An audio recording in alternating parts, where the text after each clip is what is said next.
Okay, this is P5 number 99. Basically, we want to condense this. The rules you're going to use would be log of A times B, and that would be log A plus log B. You might have log of A divided by B, and that would be log A minus log B. Whether they're natural logs or common logs, it really doesn't matter. And if it's log of A raised to the B power, you're able to pull that exponent out front. So basically, these are your properties. So let's just first do what we can. Can I use the reverse of this property to take this 2 and put it up as an exponent? So that's probably the first thing I'm going to do. So I'm going to put that 2 up as an exponent, and that would be using this property down here, right?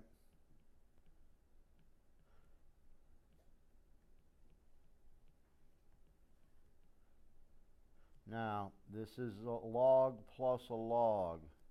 Log plus a log. I believe that would be this first property. How can I put those together? You have the log of the product. So that would be x times x plus 3.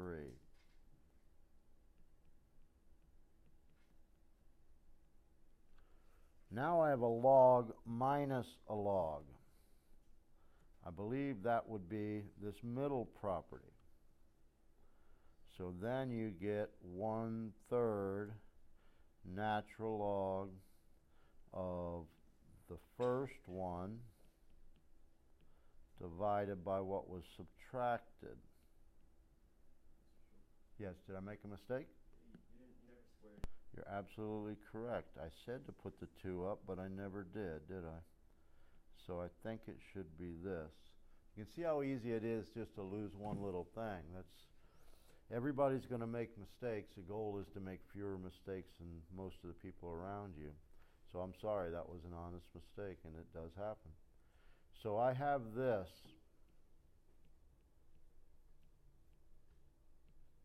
Which property can I use to get rid of that 1/3 or put it up as an exponent? You can cube root it? Yeah, exactly. This is going to come up as an exponent on the entire thing. So you have x times x plus 3, and that quantity is squared, x squared minus 1, and it's raised to the 1/3 power.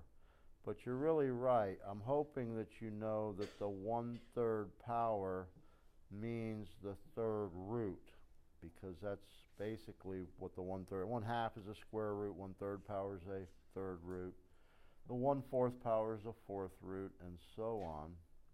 So I think this right here is going to be our final answer. So I think that's how you'd end up with 99. This is 81 on P5, and we'd like to basically just simplify it. I'm going to use one of those properties, and I'm going to pull this exponent out front. So you get 2x times the natural log of e. Natural log of e means e, the base is e, so e to what power is e? 1. So the final answer would be this. Many people realize that natural log and e's are inverses, so they kind of just eliminate each other. So you'd end up with -1 plus 2x, which is the answer. Okay, this is 89 on P5. We're going to use the properties down listed on the right to try to simplify this. I see a multiplication. I'm going to think of this as log of A times B. That, I believe, is this first property. So I'm going to change it into this. So it's going to become natural log of x plus natural log of square root of x squared plus 5.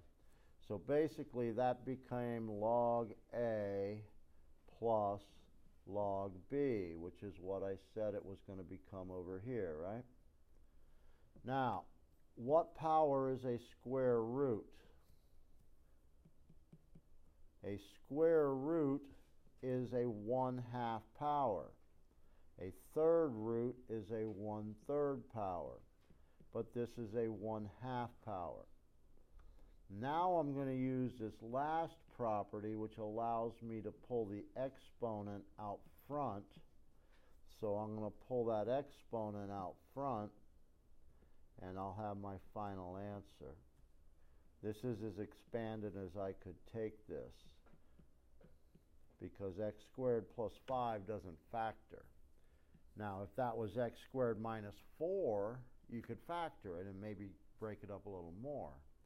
But I don't know a rule for the sum of squares unless you're dealing with complex or imaginary numbers. And let me make it very clear, in Calc 1 here, we're not dealing with those. We're only dealing with the real numbers.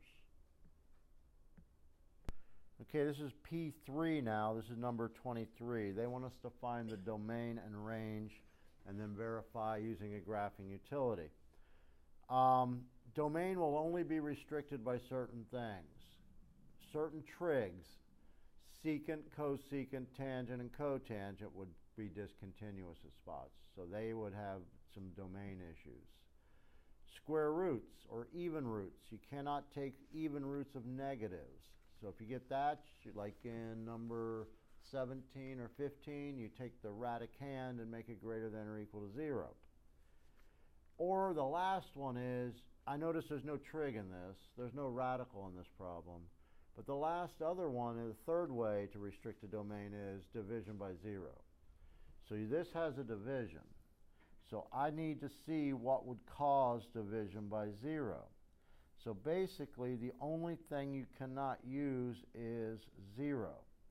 Now, you would write it in interval notation this way, because this would include every number other than 0. Now, to get the range, I like to sketch it. Put in a 1.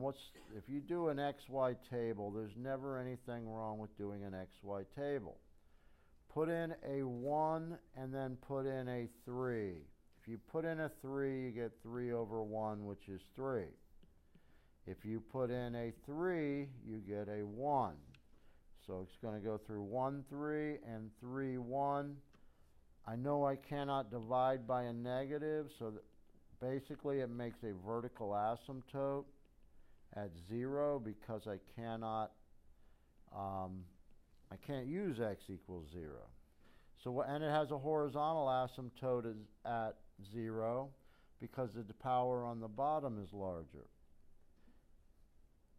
Do you know your rules without limits, even though we're approaching limits? Let me finish this real fast. Put in a -1, you get 3 over -1. Put in a -3, I think you'd get a -1. So -3 and 1, -1, -3. So 3 over x looks an awful lot like 1 over x. There are 3 rules to find horizontal asymptotes. If the power is bigger on the bottom, it's at 0, which is this case.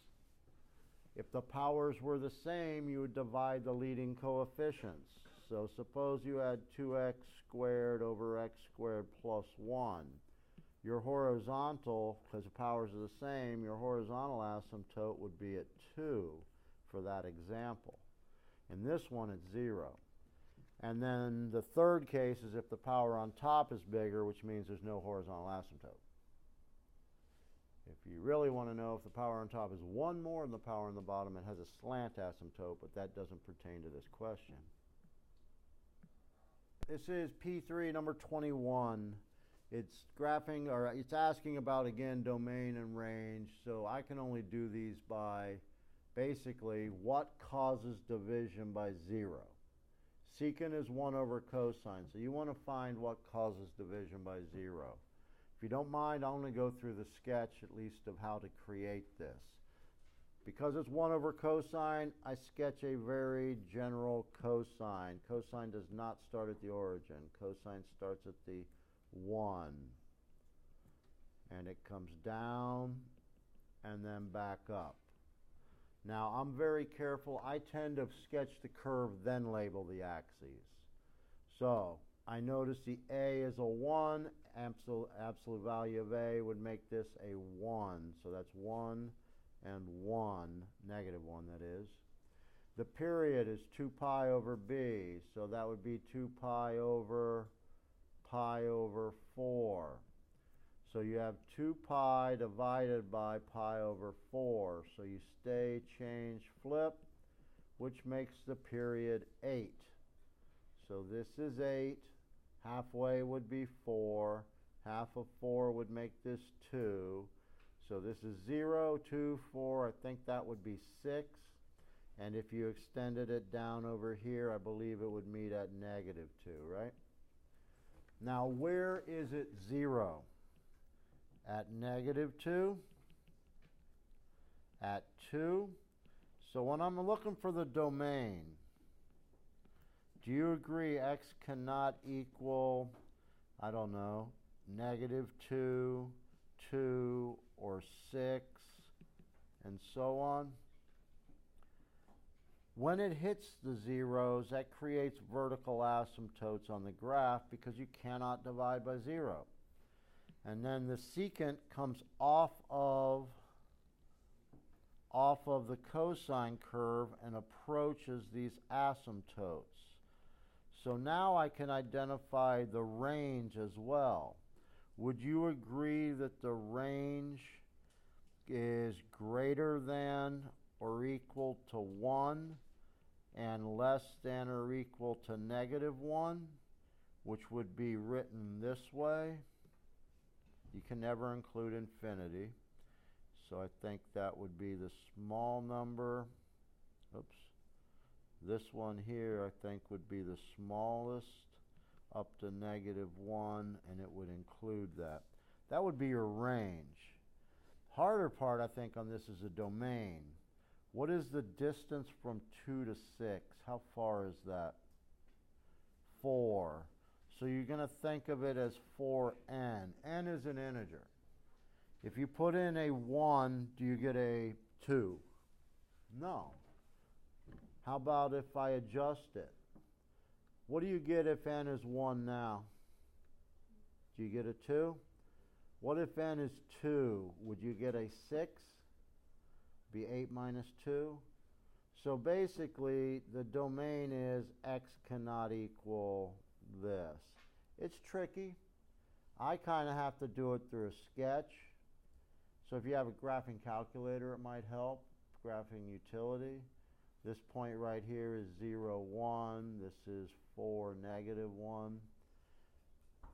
But you'd have to make sure that you were in radian mode to do the graph.